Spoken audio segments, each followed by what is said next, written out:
Economists have been exploring people's behavior for hundreds of years.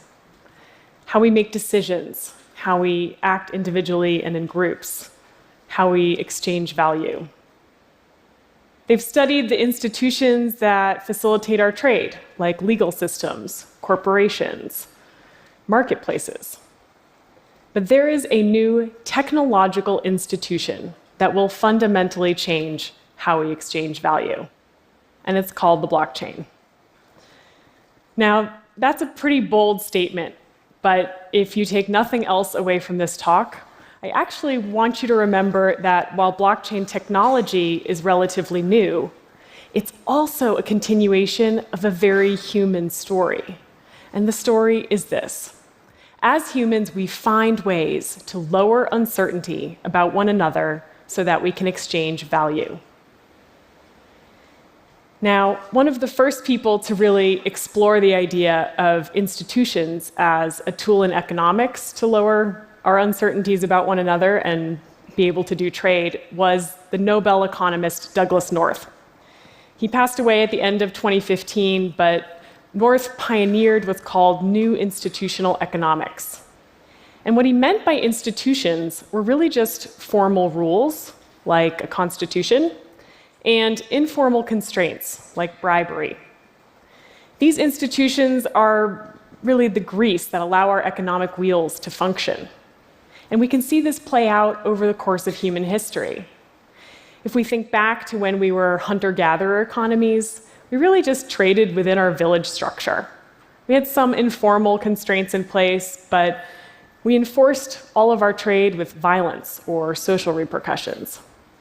As our societies grew more complex and our trade routes grew more distant, we built up more formal institutions. Institutions like banks for currency, governments, corporations. These institutions helped us manage our trade as the uncertainty and the complexity grew, and our personal control was much lower. Eventually, with the internet, we put these same institutions online. We built platform marketplaces like Amazon, eBay, Alibaba. Just faster institutions that act as middlemen to facilitate human economic activity. As Douglas North saw it, institutions are a tool to lower uncertainty so that we can connect and exchange all kinds of value in society. And I believe we are now entering a further and radical evolution of how we interact and trade. Because for the first time, we can lower uncertainty not just with political and economic institutions, like our banks, our corporations, our governments, but we can do it with technology alone. So what is the blockchain? Blockchain technology is a decentralized database that stores a registry of assets and transactions across a peer-to-peer network. It's basically a public registry of who owns what and who transacts what. The transactions are secured through cryptography, and over time, that transaction history gets locked in blocks of data that are then cryptographically linked together and secured. This creates an immutable, unforgeable record of all of the transactions across this network. This record is replicated on every computer that uses the network. It's not an app. It's not a company. I think it's closest in description to something like Wikipedia. We can see everything on Wikipedia. It's a composite view that's constantly changing and being updated. We can also track those changes over time on Wikipedia, and we can create our own wikis, because at their core, they're just a data infrastructure. On Wikipedia, it's an open platform that stores words and images and the changes to that data over time. On the blockchain, you can think of it as an open infrastructure that stores many kinds of assets.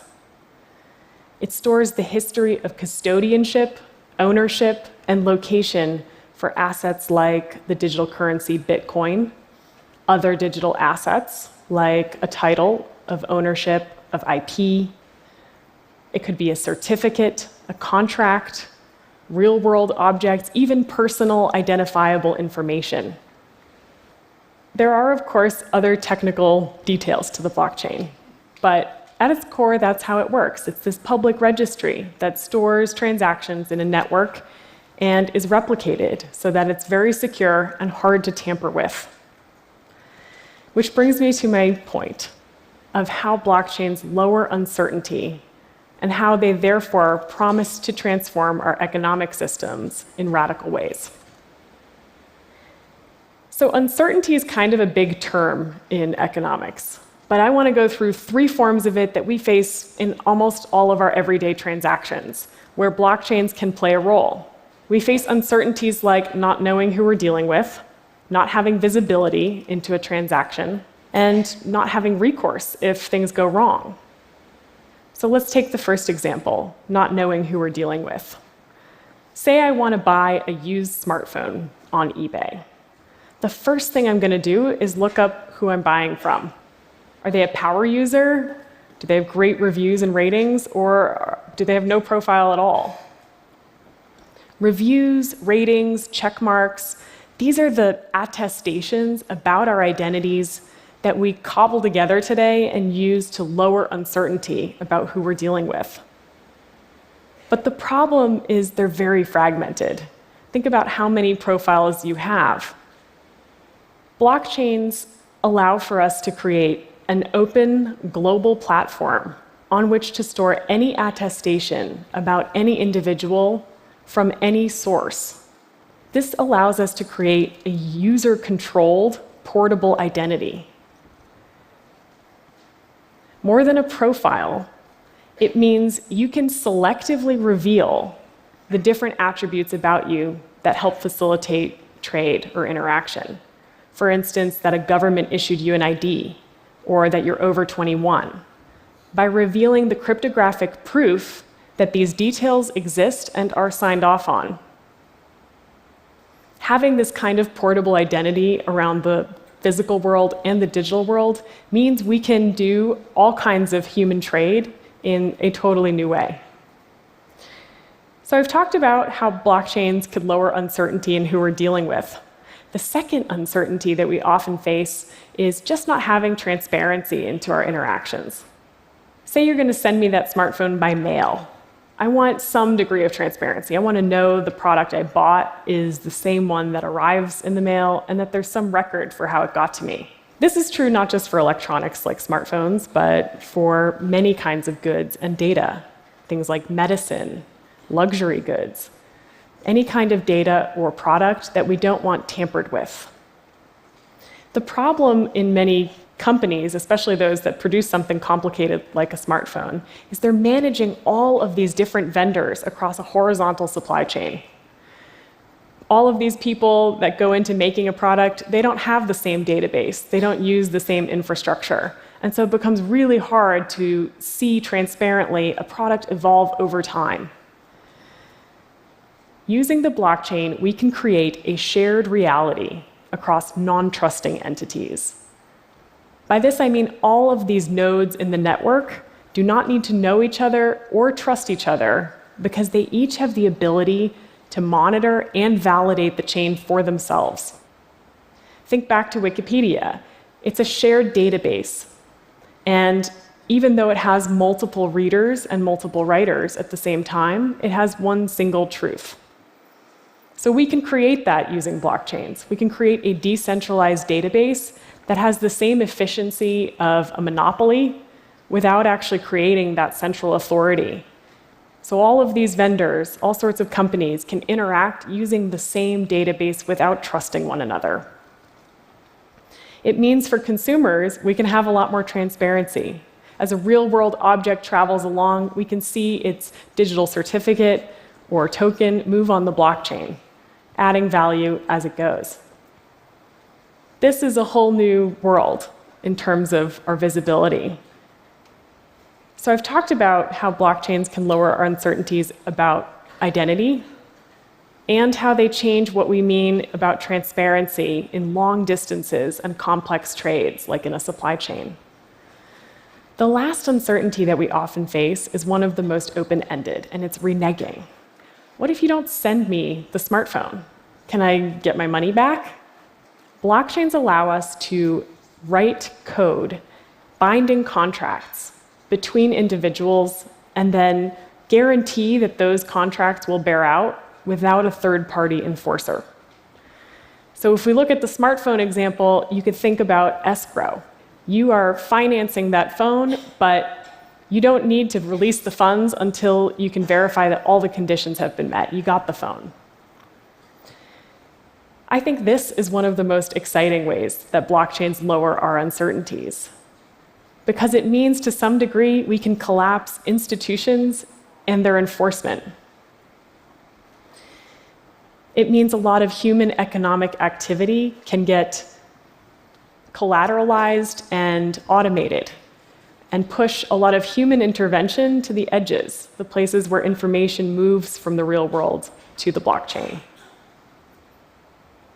I think what would probably floor Douglas North about this use of technology is the fact that the very thing that makes it work, the very thing that keeps the blockchain secure and verified, is our mutual distrust. So rather than all of our uncertainties slowing us down and requiring institutions like banks, our governments, our corporations, we can actually harness all of that collective uncertainty and use it to collaborate and exchange more and faster and more open. Now, I don't want you to get the impression that the blockchain is the solution to everything. Even though the media has said that it's going to end world poverty, it's also going to solve the counterfeit drug problem and potentially save the rainforest. The truth is, this technology is in its infancy, and we're going to need to see a lot of experiments take place and probably fail before we truly understand all of the use cases for our economy. But there are tons of people working on this, from financial institutions to technology companies, startups, and universities. And one of the reasons is that it's not just an economic evolution. It's also an innovation in computer science.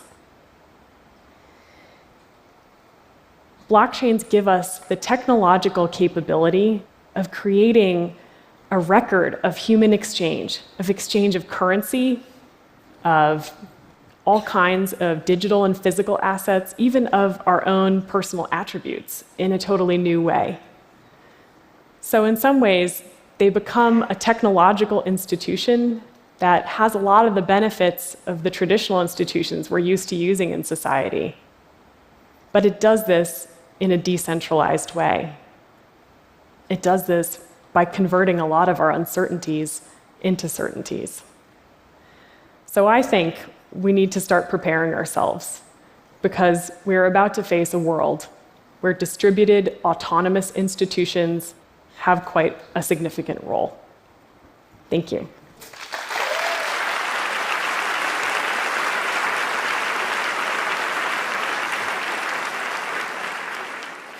Thank you, Bettina. I think we understood that it's coming, it offers a lot of potential, and it's complex. What is your estimate for the rate of adoption?